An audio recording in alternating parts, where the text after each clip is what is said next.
എല്ലാവർക്കും നമസ്കാരം. ഇന്നിങ്ങനെ വീഡിയോ ചെയ്യാൻ കാരണം നമ്മുടെ ഇന്നത്തെ കാലഘട്ടത്തിൽ നല്ല മനുഷ്യരെ കാണാൻ വളരെയധികം അല്ല കണ്ടു കിട്ടാൻ ഭയങ്കര ബുദ്ധിമുട്ടാണ്. അപ്പോൾ ഇന്ന് അങ്ങനെ ഒരു മനുഷ്യനെ എനിക്ക് കാണാനൊരു ഇടയുണ്ടായി. അപ്പോൾ അതിനെ പറ്റിയിട്ടൊന്നും പറയാതിരിക്കാൻ പറ്റില്ല. നമ്മുടെ ചാവക്കാട് കാട്ടിലിപ്പള്ളി അകലാട് ബീറ്റ് ഡ്യൂട്ടിക്കായിട്ട് പോയതാണ്. അപ്പോഴാണ് മുസ്തഫ എന്ന് പറയുന്നൊരു ആളെ ഞാൻ കാണുന്നത്. അപ്പോൾ അദ്ദേഹത്തിനോട് സംസാരിച്ചപ്പോൾ അദ്ദേഹം പറഞ്ഞു, സാർ വീട്ടിലേക്ക് ഒന്ന് വരണം, ഒരാൾ വയ്യാതെ കിടക്കുന്നുണ്ട്, ഒന്ന് കാണണം എന്ന് പറഞ്ഞു. അപ്പോൾ അങ്ങനെയാണ് അദ്ദേഹത്തിൻ്റെ വീട്ടിലേക്ക് ചെല്ലുന്നത്. അപ്പോൾ നോക്കിയപ്പോൾ വളരെ പ്രായമായിട്ട് ഇണങ്ങാൻ പറ്റാത്ത ഒരാൾക്ക് എടുക്കുന്നുണ്ട്. ചെറിയ രീതിയിലൊക്കെ സംസാരിക്കും, അത്രയേ ഉള്ളൂ. ട്യൂബൊക്കെ ഇട്ടിട്ടുണ്ട്. പക്ഷെ അദ്ദേഹത്തിന് കെടുത്തിരിക്കുന്ന ഒരു രീതി, നമുക്കത് ഒരു വയ്യാത്ത ഒരാളെ ഇത്രയും മനോഹരമായിട്ട് നോക്കാൻ പറ്റുന്നുള്ളത് എനിക്കറിയില്ല. കാരണം ഒരു കുറവില്ലാതെ ഒരു മനുഷ്യൻ എന്തൊക്കെ അദ്ദേഹത്തിന് ചെയ്തു കൊടുക്കാൻ പറ്റുമോ അതൊക്കെ ഈ വയ്യാതെ കിടക്കുന്ന ആൾക്ക് ചെയ്തു കൊടുത്തിട്ടുണ്ട്. ട്യൂബ് ഇട്ട് കൊടുത്തിട്ടുണ്ട്. അതുപോലെ പേമ്പേഴ്സ് സെറ്റൊക്കെ ഇങ്ങനെ മെഡിസിൻ കാര്യങ്ങളൊക്കെ ഒരു സ്ഥലത്ത് ഇങ്ങനെ വെച്ചേക്കാണ്.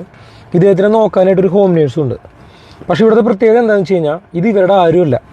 അതാണ് എന്നെ അത്ഭുതപ്പെടുത്തിയ കാര്യം. എന്താണെന്ന് വെച്ച് കഴിഞ്ഞാൽ ഇദ്ദേഹം ഈ വയ്യാതെ എടുക്കുന്ന ആൾ അവിടുത്തെ ഒരു ഹോമിയോ ഡോക്ടറാണ്. 8 വർഷമായിട്ട് അവിടെ ഉണ്ട്. ഫാമിലി ഒന്നുമില്ല, ഒറ്റയ്ക്കാണ് താമസിക്കുന്നത്. ഒരു ദിവസം ഇവർ നോക്കുമ്പോൾ അദ്ദേഹം വയ്യാണ്ട് കിടക്കുകയാണ്. അങ്ങനെ ഇദ്ദേഹത്തിനെ ഹോസ്പിറ്റലിലേക്ക് കൊണ്ടുപോവാണ്. അവിടെ അത്യാവശ്യം നാട്ടുകാരെ കൂടി കുറച്ച് പൈസയൊക്കെ പിരിച്ച് കൊടുത്തു. ഇനിയും പൈസ കൊടുക്കാനുണ്ട്. ചില നിബന്ധനകൾ വെച്ചിട്ട് അദ്ദേഹത്തിനെ കൊണ്ടുവന്നു. പക്ഷെ ആക്കാനൊരു സ്ഥലം ഇവർക്ക് പെട്ടെന്ന് കിട്ടിയിട്ടില്ല. അപ്പോൾ ആ ഒരു കാലഘട്ടത്തിൽ ആ ഒരു കുറച്ച് കാലം ഇദ്ദേഹത്തിൻ്റെ വീട്ടിൽ അദ്ദേഹത്തിനെ കെടുത്തിരിക്കുകയാണ്. ഈ മുസ്തഫ എന്ന് പറയുന്ന ആൾ ഈ ഡോക്ടറെ അദ്ദേഹത്തിൻ്റെ വീട്ടിൽ കെടുത്തിരിക്കുകയാണ്. ഈ പറയുന്ന എല്ലാ മരുന്നുകളും ട്രീറ്റ്മെൻറ്റുകളും എല്ലാം ചെയ്തിട്ടുണ്ട്.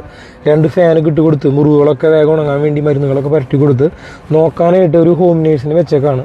പിന്നെ അദ്ദേഹം ചെയ്ത് ഇദ്ദേഹത്തിൻ്റെ ഫാമിലിയായിട്ട് കോൺടാക്ട് ചെയ്യാനുള്ള കാര്യങ്ങൾ ചെയ്യാറുണ്ട്.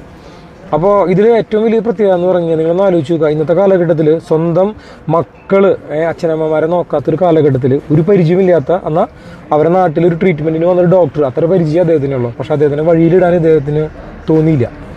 അപ്പോൾ സത്യം പറഞ്ഞാൽ ഭയങ്കര ഒരു പ്രൗഡായി. ഞാൻ അദ്ദേഹത്തോട് പറഞ്ഞത്, ഞാൻ ഇങ്ങനെ ഒരു മനുഷ്യനെ ഇത്രയും കാലത്തിൻ്റെ ഇടയിൽ ഞാൻ ആദ്യമായിട്ട് കാണുന്നത്. പല ആളുകളും നമ്മൾ കാണാറുണ്ട്. പക്ഷേ ഇതുപോലൊരു കാഴ്ച സ്വന്തം വീട്ടിൽ അത് നമ്മൾ കണ്ടു കഴിഞ്ഞാൽ ഇദ്ദേഹത്തിൻ്റെ ഒരു അച്ഛനാണെന്ന് പറയുള്ളൂ, ഒരു ഉപ്പിയാണെന്ന് പറയുള്ളൂ. അങ്ങനെയാണ് ആ റൂമിൽ അദ്ദേഹത്തിനെ കെടുത്തിയിരിക്കുന്നത്. അപ്പോൾ നിങ്ങൾ അറിയണം കേട്ടോ, മുസ്തഫ എന്ന് പറയുന്ന ഇദ്ദേഹത്തിനോട് നിങ്ങൾ പ്രാർത്ഥിക്കണം. അല്ല, ഇങ്ങനത്തെ ഒരു മനുഷ്യർ നമ്മുടെ ഭൂമിയിൽ ഇപ്പോഴും ജീവിച്ചിരിക്കുന്നുണ്ട്. പിന്നെ ഇദ്ദേഹത്തിന് നോക്കേണ്ട കാര്യങ്ങൾ, കൊണ്ടുപോകേണ്ട കാര്യങ്ങൾ, അതിനുള്ള കാര്യങ്ങളൊക്കെ നമ്മൾ സംസാരിച്ചിട്ടുണ്ട്. അപ്പോൾ അതെല്ലാം അതിൻ്റെ വഴിക്ക് നടത്തും കേട്ടോ. അതിലൊന്നും ഒരു ബുദ്ധിമുട്ടും അദ്ദേഹത്തിന് വരുത്തില്ല. അപ്പോൾ അദ്ദേഹത്തിൻ്റെ ഫാമിലിയായിട്ട് സംസാരിക്കേണ്ട കാര്യങ്ങൾ, കൊണ്ടുപോകേണ്ട കാര്യങ്ങൾ ഒക്കെ നമ്മൾ അന്വേഷിച്ചുകൊണ്ടിരിക്കുന്നുണ്ട്. അപ്പോൾ എത്രയും വേഗം തന്നെ അതിനുവേണ്ട കാര്യങ്ങൾ നമ്മൾ ചെയ്യും കേട്ടോ. അതിലൊരു സംശയമില്ലാത്തതാണ്. അപ്പോൾ ഒന്നും കൂടിയും മുസ്തഫ ഇക്കോട് ഞാൻ നന്ദി പറയാണ് കേട്ടോ. ഇങ്ങനൊരു മനുഷ്യനായിട്ട് ഭൂമിയിൽ ജീവിക്കുന്നുണ്ടല്ലോ. അപ്പോൾ ഒന്നും പറയാനില്ല, അത്രയും സന്തോഷം.